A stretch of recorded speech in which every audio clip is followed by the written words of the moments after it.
Friends, जैसा कि हम लोग ने प्रीवियस वीडियो में प्रॉफिट एंड लॉस अकाउंट का हम लोग ने सम किया था और जहाँ तक मुझे उम्मीद है कि आप लोगों ने उसको देखा रहेगा और अच्छे तरीके से समझा भी रहेगा और आप लोग को वो क्वेश्चन उन्होंने सॉल्व किया रहेगा। अब इस वीडियो में हम लोग बैलेंस शीट देखने वाले हैं। बैलेंस शीट में कौन से आइटम्स लायबिलिटी में जाते हैं और कौन से आइटम्स एसेट्स में जाते हैं। सबसे पहले बता दूं, बैलेंस शीट दो पार्ट में डिवाइड किया गया है, एक लायबिलिटी साइड और एक एसेट साइड। ठीक है, यहाँ पर पर्टिकुलर अमाउंट डेबिट ऐसा कुछ नहीं है, यहाँ पर क्या है लायबिलिटी साइड और एसेट साइड। ठीक है, तो कॉलम एक बार आप लोगों को दिखा देता हूँ मैं। देखिए यहाँ पर balance sheet, liability, amount amount, asset amount amount. समझ में आप लोग को, यहाँ पर लायबिलिटी यहाँ पर एसेट हो गया। अभी लाइन से मैं जाता हूँ, पहले लायबिलिटी जाता हूँ। सबसे पहले लायबिलिटी में कैपिटल अकाउंट आता है। ठीक है, हम लोग जब पार्टनर कैपिटल और करंट अकाउंट जब हम लोग 2 लेक्चर के बाद हम लोग जब सीखेंगे तो मैं उसमें बताऊंगा कि कैपिटल अकाउंट कैसे आता है। उसके बाद फिर sundry creditor account, bills payable account, bank overdraft, bank loan, outstanding expenses, reserve fund.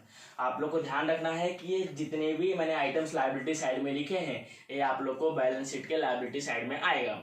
समझ में आप लोग को, आपको ट्रायल बैलेंस दिया रहेगा, उसमें से जितने ये आइटम अगर दिखे आप लोग को ट्रायल बैलेंस में तो आप लोग को क्या करना है, उसको लायबिलिटी साइड में लाके लिख देना है। समझ में आया? Sundry creditor, bills payable, bank overdraft, bank loan, outstanding expenses, reserve fund. समझा आप लोग को? ये आउटस्टैंडिंग एक्सपेंसेस हमारा एडजस्टमेंट है, जब हम लोग करेंगे तो समझेंगे। समझा आप लोग को इतना?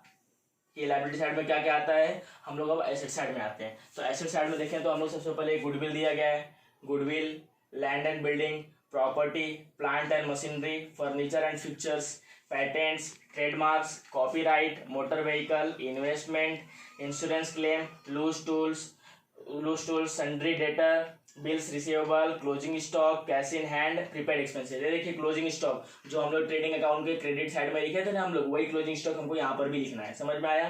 फिर कैश इन हैंड या फिर कैश एट बैंक रहेगा। उसके बाद प्रीपेड एक्सपेंसेस तो हम लोग इसको कहाँ लिखेंगे, एसेट साइड में। अब मैं आपको बता दूं कि लायबिलिटी साइड में जितने भी लोन्स होते हैं, कर्ज जितने भी लोन्स होते हैं हम लोग उसको कहाँ लिखते हैं, लायबिलिटी साइड में। और जितने भी हमारे एसेट हैं, प्रॉपर्टी है, जो हमारे पास पैसा अवेलेबल है, जो हमारे पास प्रॉपर्टी अवेलेबल है, तो हम लोग उसको कहाँ लिखते हैं, एसेट साइड में लिखते हैं। जैसे एग्जांपल और गुडविल इंटेंजिबल एसेट्स है हमारा, लेकिन इंटेंजिबल एसेट्स है। प्लांट एंड बिल्डिंग हमारा बिल्डिंग है तो हमको उससे पैसा आने वाले हैं, हमारी प्रॉपर्टी है वो। उसके बाद प्रॉपर्टी, आपकी कोई भी प्रॉपर्टी रहेगी तो एसेट्स ही होगी ना, आपको फ्यूचर में पैसा मिलने वाला है। प्लांट है, मशीनरी, आपके पास मशीनरी पड़ा है तो आप उससे रोज काम करते हैं, आपको उससे पैसा मिलता है, आपके पास प्रॉपर्टी भी एक हिसाब से हो।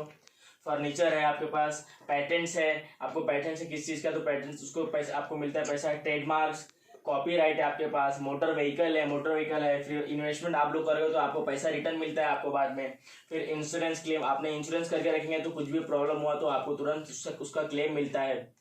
सन्ड्री डेटर, बिल्स रिसीवेबल, उसके बाद closing stock, cash in hand, आपका कैश पड़ा हुआ है, बैंक में पड़ा है, आपके हाथ में है तो भी हमारा क्या होता है, एसेट होता है। समझ में आया? इस तरह से आपको मैंने लायबिलिटी साइड भी सारे एक्सप्लेन कर दिए और एसेट साइड भी एक्सप्लेन कर दिए। लायबिलिटी साइड में आपको पता है सब कैपिटल है, sundry creditor, bills payable, bank overdraft, bank loan, outstanding expenses and reserve fund. जितने भी लोन्स है सारे जाएंगे लायबिलिटी साइड में, जितने भी एसेट्स है सारे जाएंगे एसेट साइड में, जितने भी हमारे प्रॉपर्टी है। समझ में आप लोग को? समझा आप लोगों को? आप लोगों को सिर्फ इसको याद करना है अच्छे से। अगर आप लोग ट्रेडिंग अकाउंट का परफॉर्मा, इसका परफॉर्मा और बैलेंस शीट का परफॉर्मा अच्छे से अगर हम लोग बाहर कर लेते हैं तो हम लोग बिना एडजस्टमेंट के आराम से 10 मार्क्स 15 में से ला सकते हैं, क्योंकि आपको बोर्ड एग्जाम में 15 मार्क्स के लिए आता है। हम लोग without adjustment 8 to 9 marks 10 marks तो आराम से ला सकते हैं। तो आपको सबसे पहले टारगेट अपना ये रखना चाहिए कि हम लोग ट्रेडिंग अकाउंट का प्रॉफिट लॉस का और बैलेंस शीट का जो परफॉर्मा मैंने बनाया है, आपको सिखाया, आपको याद करना पड़ेगा। जैसे लायबिलिटी साइड में क्या जा रहे हैं, एसेट साइड में क्या जा रहे हैं। समझ में आप लोग को? आप लोग इसको अच्छे से याद करिएगा और हम लोग जब नेक्स्ट वीडियो बनाएंगे तो हम लोग उसमें एक इसका सम करने वाले हैं। समझा आप लोग को? इस तरीके से आपको समझेगा कि लायबिलिटी साइड का ट्रांसफर कैसे करते हैं और एसेट साइड का ट्रांसफर कैसे करते हैं। समझा आप लोग को? अगर आप लोग को कुछ भी डाउट रहेगा तो प्लीज़ कमेंट करके पूछ सकते हैं। और अगर आपको वीडियो पसंद आ रहेगा तो प्लीज़ लाइक करें, शेयर करें एंड सब्सक्राइब करें। थैंक्स।